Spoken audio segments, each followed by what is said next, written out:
Hey, Deanna. I'm not sure if it's Deanna or Dina, so pardon me. Yes, as a nurse working in the hospital system, that is their institutional policy that you need to write an order for a podiatrist to come over and trim the toenails. But I'm going to ask a question. How's that working out inside of the hospital system? Not very well. See, what happened was over time, podiatrists would quit fulfilling those consults. And this was not just at my hospital, it's nationwide. The reason for that was it was taking 6, 7, 8 consults before podiatrists would fulfill those consults. Reason being, insurance restrictions was not reimbursing them appropriately, so they quit doing the service, leaving a huge gap in the healthcare system because these patients had nowhere to go and get routine foot care services. This is a vulnerable population, remember. So these are seniors. So these are people that have the thin, frail skin. They're on blood thinners or diabetic. Some of them have had chemo, et cetera, et cetera. So what I did was basically built my business as a provider to them, as a foot care service provider. I don't diagnose, I don't treat, I basically am trimming toenails, working under my license as an RN within my scope of practice.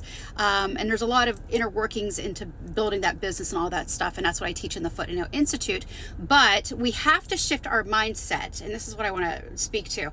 As employees and as nurses, we a lot of times get stuck in this mindset of, well, we have to have an order to do that.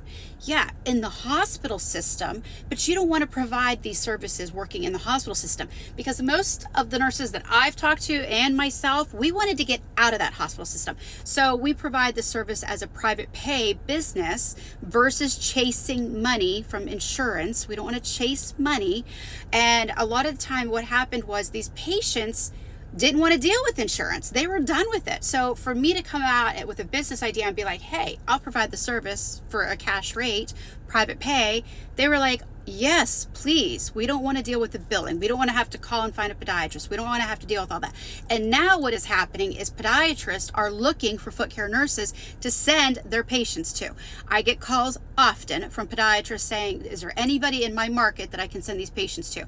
And then I do refer those patients, or I do put those podiatrists pretty much in touch with nurses that are in their market through the Foot and Nail Institute, is how I basically do things. So that's kind of how it's gone. So yeah, as a nurse working in a hospital, yeah, you can't do it without an order. But as a nurse out here in the world, the sky is the limit. We are only limited as nurses by our limited belief systems of what we believe that our license can do for us. And you see now all these nurses doing businesses out here.